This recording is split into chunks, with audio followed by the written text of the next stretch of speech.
In that sense, perhaps she was like Sleeping Beauty, not just the singular Sleeping Beauty, but every single incarnation of the character, from Charles Perrault's Belle to the Briar Rose of the Brothers Grimm. Though Sleeping Beauty had touched thousands of spindles across thousands upon thousands of retellings, reworkings, and reimaginings, she never strayed from her preordained course and could never learn from her past mistakes. Sleeping Beauty had no will of her own, after all. She was just a character forced into the role of the helpless maiden, the slumbering princess, by the whims and wishes of others.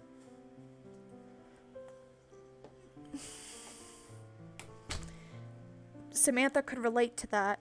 She often felt... Excuse me, I'm drinking way too fast, so I'm like burping a lot. Samantha could relate to that. She often felt she herself had so little control over her own life, she may as well have been a figment, a construct, a hazy and ephemeral imagining, pushed hither and thither. Thither by invisible hands. Maybe she was just overthinking it, though. She often did, and that was precisely why she was so very unhappy. I cannot help myself. I have missed you so terribly these last 3 months, after all. Samantha's words were spoken softly, threatening to disperse amongst the whirling wind, yet they were heavy with emotion. Samantha winced. She did not like how she sounded. Even to her own ears, she sounded far too desperate.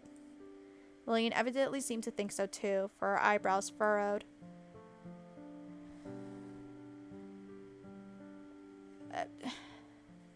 I am flattered that you miss me, Samantha, but now is not the time or the place. No, I suppose it isn't. What? Is that all you have to say, is it? Yes, that's all. Even though Samantha is supposed to be your friend. Exactly. She is supposed to be my friend. This is between her and I, not you.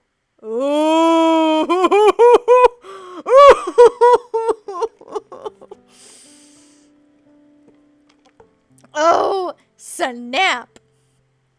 Why, of all the nerve!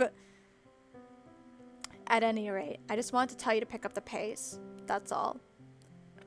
Right. Sure. That was what she said out loud, but inwardly Samantha cursed herself.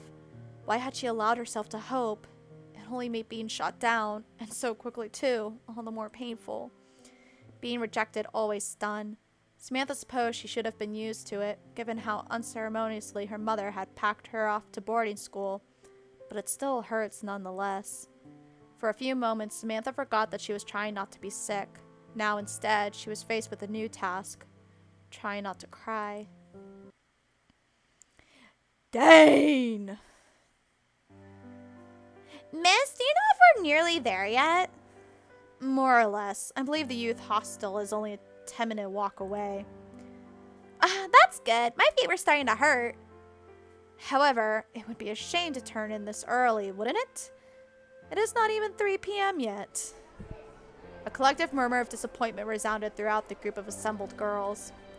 After their 4-hour coach journey, coupled with a 2-hour walk, most of the girls were tired, already prepared for a good night's sleep. Miss Pope smiled sweetly. Truly, it was the smile of an angel. Now then, this would not be a proper school trip unless there was an itinerary of exciting academic activities lined up, would it not? Another groan. Come now, don't sound so downhearted. Learning is fun, isn't it? That was why you agreed to go on this trip, right? It certainly wasn't because you wanted a free holiday, was it, Mr. Quincy? No, of course not. Samantha noticed that De Quincey still had not buttoned up her shirt. Maybe Miss Pope didn't care anymore. Despite her authoritarian ways, she could be rather fickle. Why is this so loud? Anyway, I will be handing the worksheets out to you now. They have tasks printed on them that you must complete within the hour. Yeah, I'm already loving these characters too. They're so fun, I think. But before that, there is something I need to do. How silly of me to forget. Everybody, stand still and be quiet for a few moments. In less than a second, the chatter of the St. Mary's girls died down. The silence was so sudden, it was unsettling, as though the cluster of girls in their light blue uniforms had been sucked into a void. Nobody argued with Miss Pope, not when she spoke like that. Even Georgia Byron, a real lady by birth, fell silent, mid-conversation with Persephone Shelley. Oh, Max, stop! No, I'm not! Ugh. Good. Her lips pursed, Miss Pope began to do a quick head count. Now that I've ascertained you are all here, I am going to divide you up into groups of 4. And yes, I am I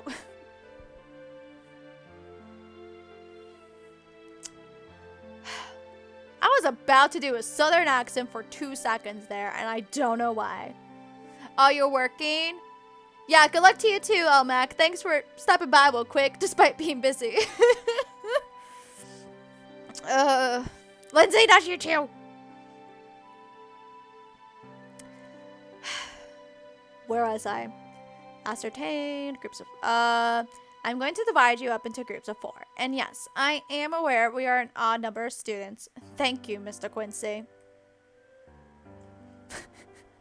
I am not awesome. What are you talking about? Lies. Despite being an English teacher, I can still do primary level mathematics, incredible though as it may seem. So that will be the 5 groups of 4 and 1 group of 3. Oh gosh, with our luck, the group of 3 is going to be me, or Samantha, Lillian, and Roberta, which will be crazy. Now, let me see. How am I going to divvy you up? At these dreaded words, the students of St. Mary's began to cluster together, clinging to one another as though for dear life. Samantha noted that, once more, De Quincey had wrapped her arm firmly around Lillian's. The sight stunned rather more than it should have. Did De Quincey have no concept of personal boundaries? Perhaps not, given what had happened over Christmas. Ugh. I will not argue anymore. For now, Lindsay. But yeah. What happened over Christmas? What happened? No, that was a bad thought. Samantha did not want to think about that. Her stomach was hurting enough as it was. She did not want to make her head hurt too. Oh, you girls. Miss Pope snorted, surveying her students with undisguised disdain. You're all so predictable. Are you really that afraid of being separated from your best friends? It will only be for 2 days. Where's your sense of adventure? I always thought an integral part of any school trip was to have new experiences, to interact and form bonds with others you would normally avoid. Isn't that right? Although she spoke with a sweet smile, there was something sinister lurking under the surface of her expression. Samantha shivered. She knew Miss Pope well, and she was well aware of how sadistic she could be. Miss Pope always seemed to take a great delight in setting group tasks during her English lessons. Excuse me. Just so she could watch with amusement at the chaos that inevitably unfurled when she made girls who hated one another work together. Miss Pope's stature wasn't the only childish thing about her. She experienced the same ill-gotten glee when it came to causing lesser living beings pain and misery that small children did when they set ants on fire through magnifying glasses, or cut worms in two with their mother's sewing scissors. Do kids actually do that? Ugh. I mean, ants, fire, yeah, it's bad, but this seems even more personal with cutting worms with sewing scissors. I don't know this seems worse to me. This was not going to end well. This was not going to end well at all. And, as Samantha had feared, she had been right. She was always right about the things she did not want to be right about. That was just further proof that the world was a cruel place. Ooh, who this cutie? Hello! Oh! She's probably gonna be really annoying. But she looks Adorbs. Oh gosh, what voice to give her though?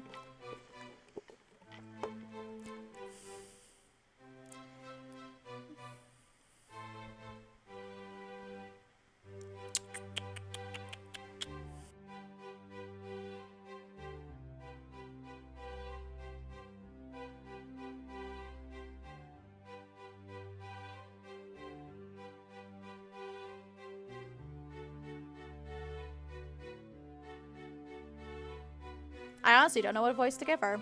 It sounds like it should be hoity-toity.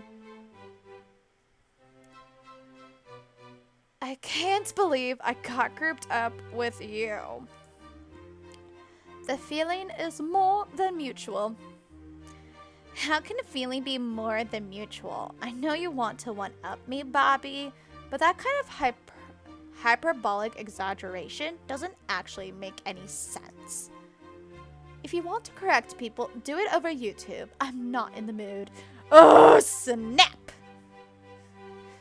Your stories you can give her. Dane! Roberta! Oh? I thought you would be happy, Bobby. And what exactly should I be happy about? Why, that I was trying to teach you something new, of course. Education is very important. Being from Bristol, you probably didn't have much in the way of it during your younger years. Where I'm from is completely irrelevant, as if a person like you could have anything to teach me. Georgia Byron smirked, her pointed incisors on prominent display. Sometimes Samantha wondered, did Georgia file her teeth just as other people file their nails to make them that sharp? They couldn't have been natural, could they? If they were, Samantha felt incredibly sorry for Georgia's mother. She must have been quite the handful as a baby, or mouthful, rather. Are you trying to talk down to me? You? Perhaps I am. What of it? I hope you haven't forgotten, Bobby, that I am Lady Georgia Gabriella Byron, the 6th Baroness Byron.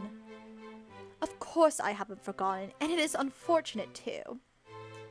If I could, I would erase every single memory I have of ever interacting with you. Teenage girls, though, right? Ugh. Jealousy can be a very bitter pill to swallow, can it? Why would I be jealous of you? Oh, I don't know. Maybe it's because I am a real lady, while you are nothing more than the daughter of a milliner from Bristol. Milliner? How rude! But sometimes it is necessary to say rude things to stop certain people having delusions of grandeur. Georgia smirked unpleasantly. With one single, swift motion, she moved forwards, bringing her face within inches of Roberta's. What are you doing? Get away from me! I'm just thinking. Georgia giggled, taking a few strands of Roberta's hair between her fingers. Is this gay? This doesn't seem good. Roberta's hair was soft to the touch, and a rather pretty color, too. Under a bright light, it was like marmalade. Now, however, given the sky was overcast and the sun was shrouded by clouds, it was more like burnt sugar. Ooh, I don't like this. Just because you know how to use a curling iron, that does not mean you are a lady. You might have a pretty face, but that won't last for long. My title, however, is something I can never lose. I am always going to be superior to you, no matter how long you spend fussing over your hair each morning. So if I were you, I would think a little bit more seriously about how you address me in the future, my dear Roberta. And with another poisonous giggle, Georgia released her hold on Roberta's hair. You... That was... It was what? Exciting? Thrilling? Did it make your heart skip a beat? That's so gay. No, it wasn't. You pushed it too far this time, Byron. I know I did. It's what I do. The real question is, how are you going to respond? I await with bated breath for your, no doubt, incredibly witty response. Ugh. What was that? I didn't hear you. Oh no, she's about to cry! No! Surely you aren't going to let me get away with it, are you? You have to say something. If you don't, it will only confirm my saddest suspicions that you really are an insipid bore with no capacity for imagination. Right, that does it. Roberta, stop!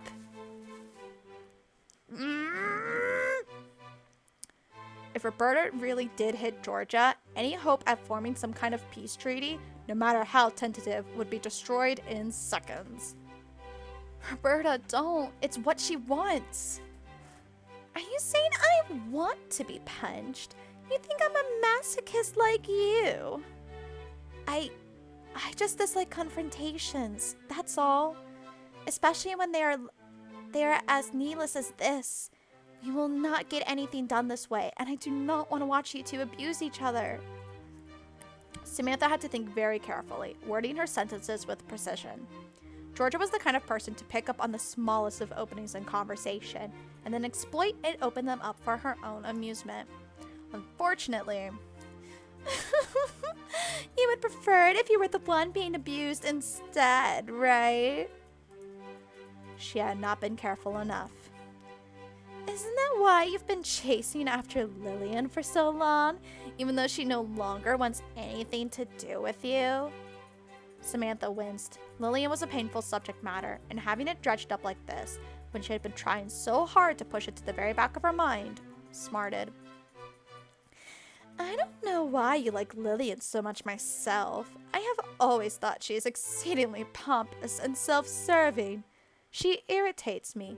Wow, Georgia, sounds like you actually described yourself! Everyone irritates you, Byron.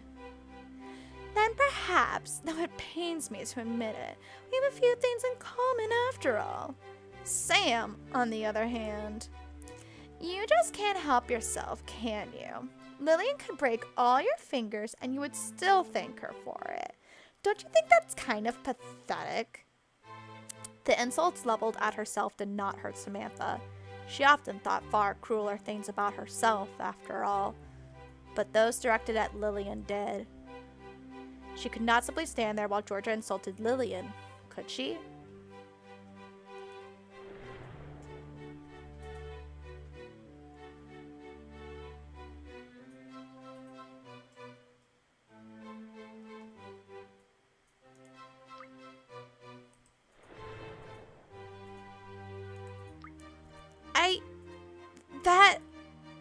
Samantha's hands balled into fists. Her body was shaking.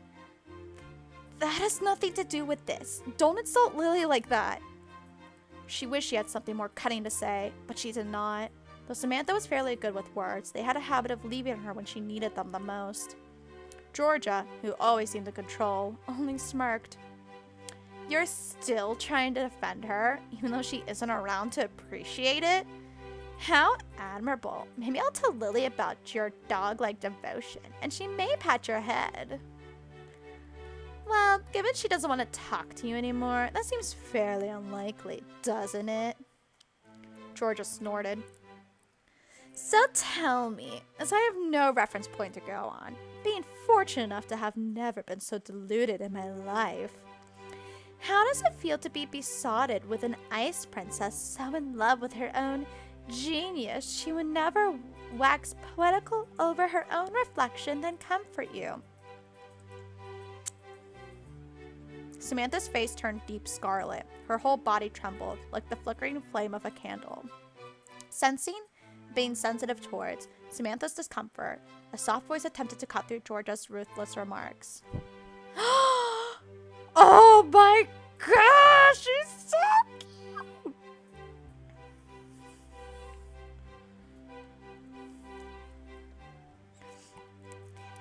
Now, let's all try to get along, shall we? The voice belonged to Persephone, also known to all as Percy. Shelley, a gentle-looking girl who is always bundled up in her oversized school sweater even during the summer. Are you trying to tell me what to do, Percy? No. Although Percy's voice was quiet, there was a certain kind of determination to it. She was one of the few people who was capable of scolding Georgia when she had gone too far. I'm just saying that Samantha has a valid point. We will get this task done more quickly if we cooperate. After all, isn't that what school trips are all about? Miss Pope said it too. Forming bonds, new friendships, working as a team, even amongst people who, at a glance, may seem completely at odds with one another? You don't think Miss Pope really believes all that, do you? Well, I suppose not, but there is no reason why I can't believe it. In theory, maybe, but theory never works out so well in real life. Percy pouted. Oh gosh, this voice is way too high-pitched for me. That's no good, Georgia. Your lazy cynicism is the reason why these theories never work. It's because you don't try. You mean if I learned to change my wicked ways, the whole world would become a peaceful utopia overnight? Of course I don't mean that. I just think if you stopped being so pessimistic, you could make a difference. Everybody holds the potential within themselves to make a change. Yeah, sure. And that's why peaceful protests work so well, isn't it? I wish you would stop being so prickly, Georgia. It's not necessary. Yes. For a so-called lady, you aren't very good at remembering your manners, Georgia. Oh, do be quiet, Bobby. Your voice grates on me.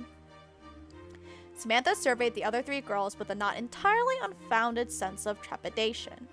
Of course, Miss Pope would put them together in such an obviously dysfunctional study group. Everybody knew just how much Georgia and Roberta hated one another. Their intense animosity was a popular subject of gossip amongst the girls of St. Mary's, as the two competed over almost everything.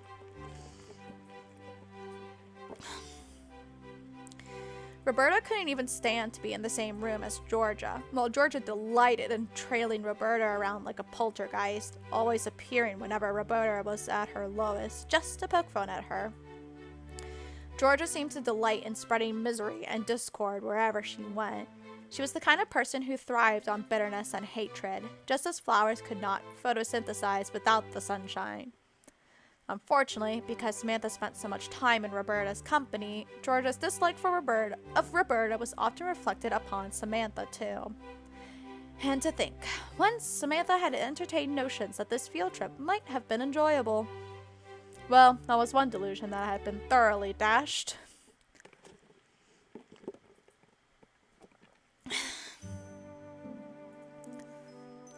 So, we are supposed to be examining the effects of glaciation in the surrounding area? I feel like I'm turning into a glacier just standing here. I'm gonna walk around a little. I need to get the blood flowing in my veins. What would you need that for? I thought cold and ambiguously undead was part of your aesthetic. It is, but even I have my limits. Pale and interesting in one thing, but catching pneumonia is another. Percy frowned. Percy frowned a lot, which was nothing short of a tragedy, given how sweet her face was. It must have been because she spent so much time in Georgia's company. Georgia was very good at corrupting sweet, innocent things. Not that Persephone was entirely innocent. But look at them wings. Whenever she was brought into the subject of police brutality, the meat industry, increased student loans, or the deplorable way of government kept cutting benefits for the disabled, she becomes so vehement she could stun even Georgia into silence. I don't think we should walk around too much. It sounds like a bad idea. Why? Where's your sense of adventure? Need I remind you, Georgia, we are on a school trip? There are certain guidelines that need to be followed. We can't go wandering off by ourselves. We might get separated from the other groups, and I don't want us to getting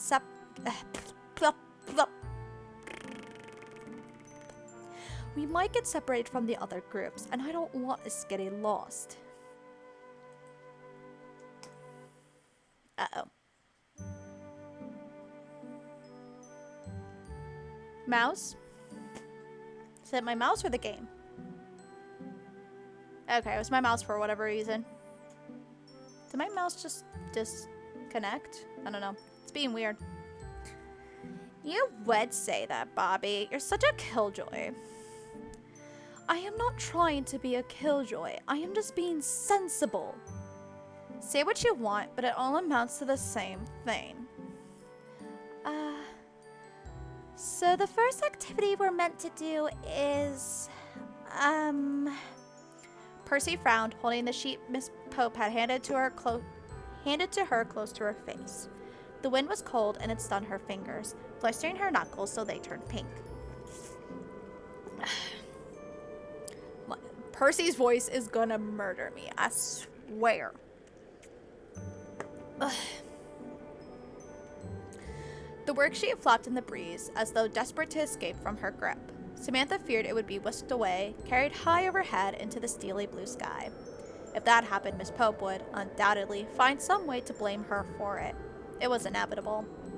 Miss Pope attributed almost everything that went wrong in class to Samantha, whether it was the projector not working, the photocopier refusing to print, or the fire alarm going off in the middle of the class. Samantha sometimes wondered whether she would feel flattered that Miss Pope considered her a talisman of misfortune. Maybe it gave her a certain kind of power beyond her schoolgirl status, with her rucked up rocks and freckled face. Can you hurry up, Percy? Tell us what we need to do so we can go and get it done. And do it now, please. I'm going to die of exposure out here. Samantha didn't often like agreeing with Georgia. She found her an unpleasant kind of person. Don't worry, Lindsay. I've got a drink in front of me from Noodles & Co. So hopefully that'll help me survive until I'm done with this stream.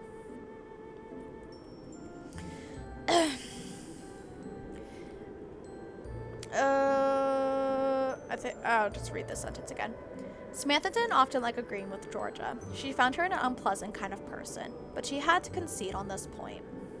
The wind whistled loud and hard, rushing through the denuded boughs of the trees so they trembled fearfully. The sky up above was choked with clouds, a thick, dark gray bower that threatened to offload biblical portions of rain at any moment. Excuse me. Samantha shivered. The nape of her neck was unpleasantly exposed. That was one of the advantages of having long hair. It kept you warm. Samantha had never needed to bother with scarves or hats before, thanks to her tangled mane of hair. She wished she had the foresight to wear a blouse with longer sleeves, or a cardigan. Unfortunately, she had been so busy that morning she just threw on the first thing she had found, crumpled on her bedroom floor. Let's see. Our first activity is... Will you take this for a moment, Sam? Oh, of course. Samantha took the worksheet from Percy's hands. Then, with one expertly practiced motion, Percy fished her mobile out of her backpack, her tongue poking out of the corner of her mouth. Oh, it's a texting sound. Oh, interesting. Her tongue poking out of the corner of her mouth, her eyes narrowed in concentration. Percy read through her latest text message, then began to dash off a quick reply. Georgia smirked as she peered over Percy's shoulder. Is your beau bothering you again, Percy? Percy's face flushed. She snapped her phone shut and held it to her chest, glaring at Georgia with unusual intensity. Don't read my messages. They're private. Even to me, your dearest and closest friend? Especially to you. Oh, and what's that supposed to mean?